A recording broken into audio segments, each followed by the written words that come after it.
Okay दोस्तों, कैसे हैं आप सभी लोग। आज मैं electrical drawing design and estimation का बहुत ही महत्वपूर्ण वीडियो सेशन लेकर आया हूं। आज हम एमसीबी के विषय में चर्चा करेंगे। ये आपका चैप्टर 4 जो है पैनल एंड डिस्ट्रीब्यूशन बोर्ड जो करके चैप्टर है आपके ईडीडी में, उसी का एक टॉपिक है। और बाकी जो बातें हैं डिस्ट्रीब्यूशन बोर्ड और अन्य चीज़ों से रिलेटेड, उन सारी बातों को हम जो है एक्सप्लेन करेंगे।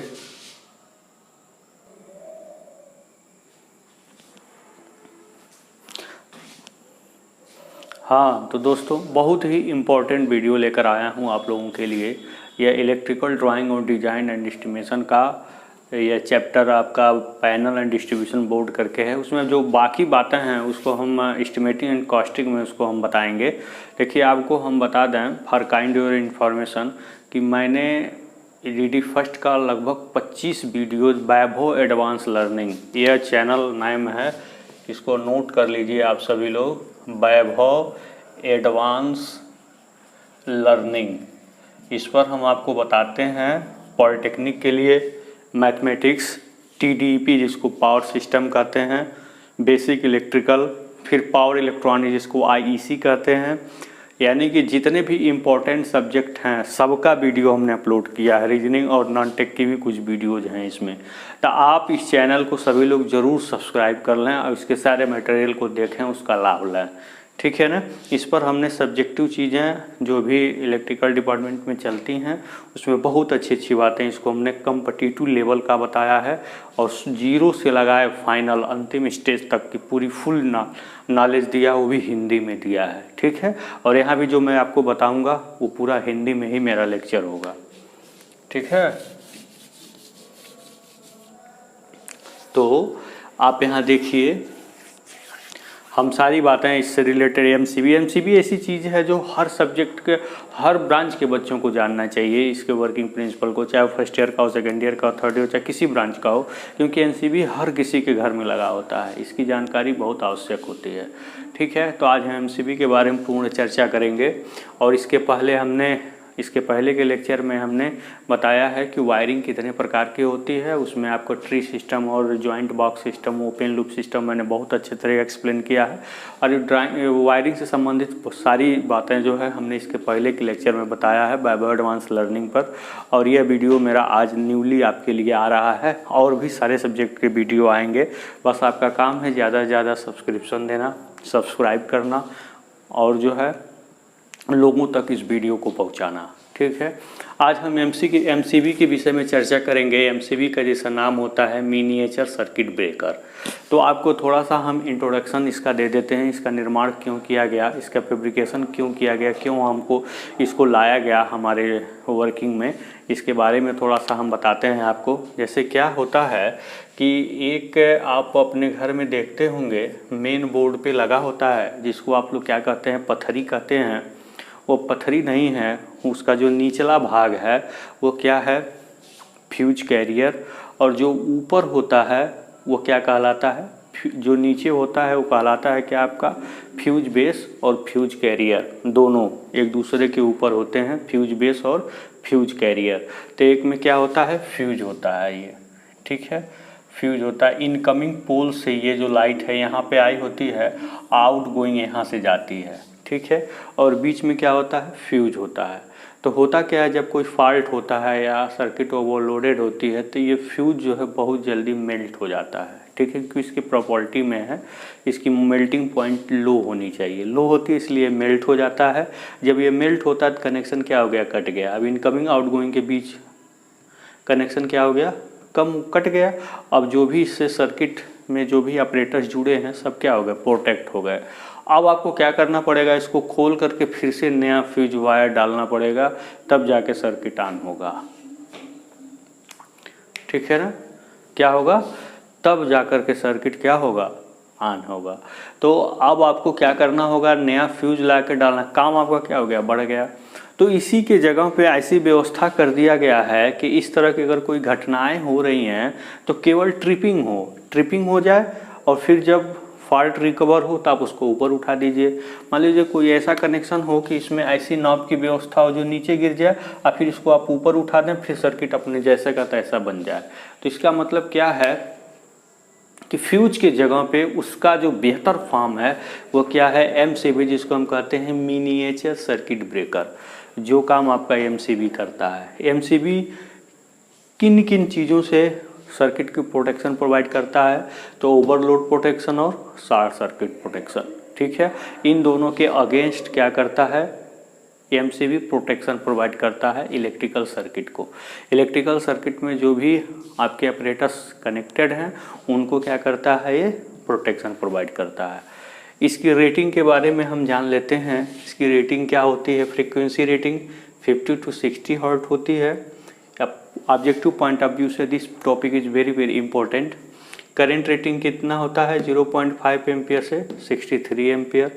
वोल्टेज रेटिंग कितना होता है, 240 से 415 वोल्ट AC, 220 वोल्ट DC। इसकी ब्रेकिंग कैपेसिटी कितनी होती है, 9 किलो एम्पियर होती है, ठीक है। तो ये चीज़ें हैं इसकी रेटिंग से रिलेटेड जो बहुत ही इम्पोर्टेंट है। इसमें पोल्स कितने होते हैं, कितने पोल की ये होती है, 1 2 3 4, मैक्सिमम 4 पोल तक MCB आता है, ठीक है। तो ये सारी इससे संबंधित बातें हैं। अब देखिए ओवरलोड के प्रति प्रोटेक्शन देता है और शॉर्ट सर्किट के अगेंस्ट प्रोटेक्शन देता है। इसको हम एनिमेटेड वीडियो के थ्रू समझाने का प्रयास करेंगे। पहले हम शॉर्ट सर्किट प्रोटेक्शन देखते हैं, कैसे ये शॉर्ट सर्किट प्रोटेक्शन देता है, ठीक है। उसके बाद हम ओवरलोड प्रोटेक्शन का स्टडी करेंगे, ठीक। तो देखिए शॉर्ट सर्किट प्रोटेक्शन क्या है कि यहाँ पे एक कॉइल है और इसमें प्लंजर है, सोलेनॉइड है, ये आपका पूरा, ठीक है। और ये आपका आयरन का टुकड़ा है और ये क्या है, आपका आर्मेचर है, ठीक है। इसके चारों तरफ क्या कर दिया गया है, कॉइल लपेट दिया गया है, जस्ट लाइक ए सोलेनॉइड। तो होगा क्या कि जब शॉर्ट सर्किट के कंडीशन में रेटेड करंट से कई गुना ज़्यादा करंट फ्लो होने लगती है सर्किट में, इसका ये रफ डायग्राम है, समझाने के लिए मैंने बनाया है, ठीक है। ये कहीं किसी बुक में आपको नहीं मिलेगा और इसको आप एग्जाम में नहीं बना देंगे, बस इसको समझिए। अभी हम आपको 3D डायग्राम इसका हम दिखाने का प्रयास करेंगे वीडियो को कट करके, ठीक है।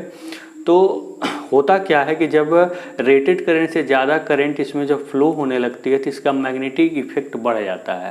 और जैसे ही मैग्नेटिक इफेक्ट बढ़ा, देखिए तो इसमें होगा क्या कि जैसे ही ये मैग्नेटाइज होगा, ये क्या करेगा, इस प्लंजर को अपने नीचे की ओर खींचेगा। मतलब जब इसकी इफेक्ट एक लिमिटेड इफेक्ट से ज़्यादा हो जाएगी मैग्नेटिक इफेक्ट, तो इसको क्या करेगा, इस टुकड़े को अंदर खींचेगा। जब तेज़ी से अंदर खींचेगा, इस या जो आर्मेचर है ये फोर्स इस पर लगाएगा या कांटेक्ट क्या हो जाएगा, नीचे ऐसे हो जाएगा, ठीक है ना।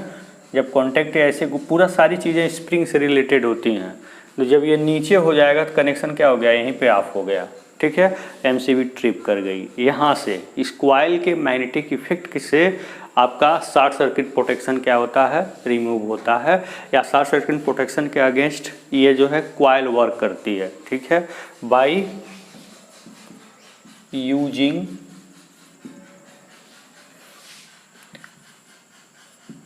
Coil and armature.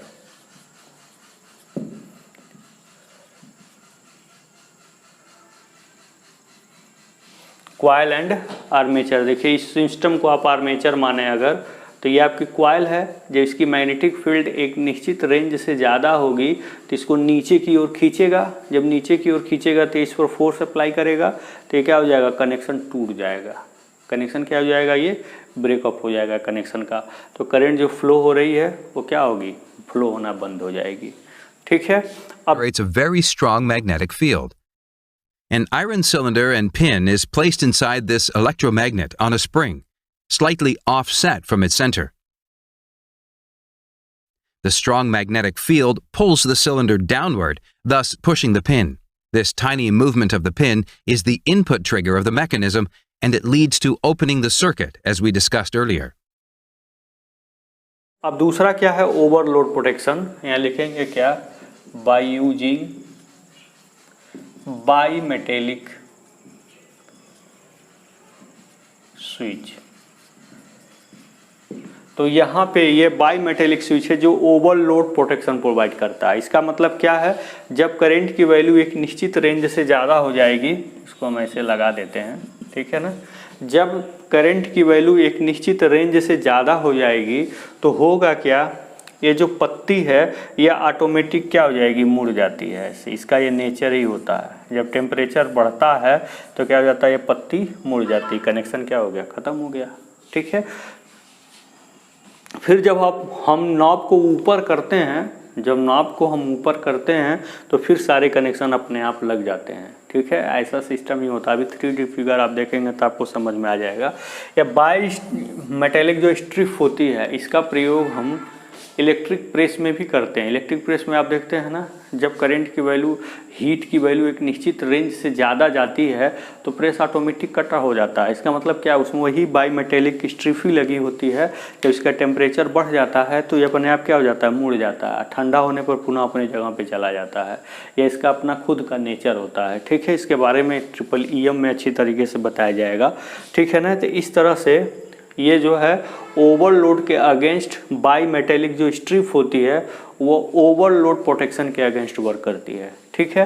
अब ये जो MCB है यह अर्थ फॉल्ट के अगेंस्ट कैसे वर्क करेगी, इसके लिए इसमें कुछ हम क्या करते हैं, अमेंडमेंट करते हैं, कुछ इम्प्रूवमेंट करते हैं।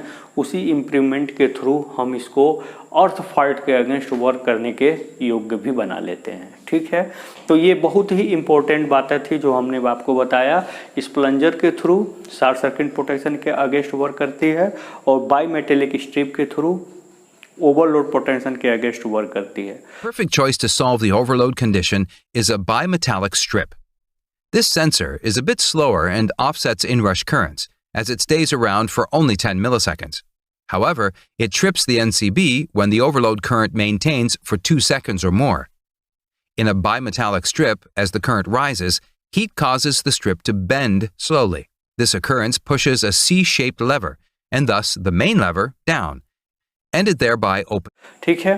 इसके बाद देखिए जो MCB सर्किट में यूज होता है उसका कलर देखकर आप बता देंगे कि वो जो MCB है किस कार्य हेतु प्रयोग में लाई गई है। ठीक है। अगर लाइट सर्किट के लिए MCB यूज कर रहे हैं तो उसका जो नॉब का जो कलर होगा वो क्या होगा, आपका ग्रीन होगा। ध्यान दीजिएगा। मोटर सर्किट के लिए क्या होगा, ब्लू होगा। DC मोटर या DC सर्किट के लिए क्या होगा, ब्लैक होगा। ध्यान दीजिएगा।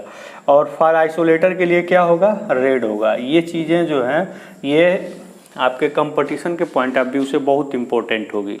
यानी कि जो नॉब जिसकी सहायता से ऊपर हम करते हैं सर्किट को पुनः हम काम करने के योग्य बनाते हैं, वो नॉब का कलर जो है सर्किट के अकॉर्डिंग होता है। लाइट सर्किट के लिए ग्रीन होता है, मोटर सर्किट के लिए ब्लू होता है, DC मोटर के लिए सर्किट के लिए ब्लैक होता है, आइसोलेटर के लिए रेड होता है। ठीक है। तो ये सारी महत्वपूर्ण जानकारियां थीं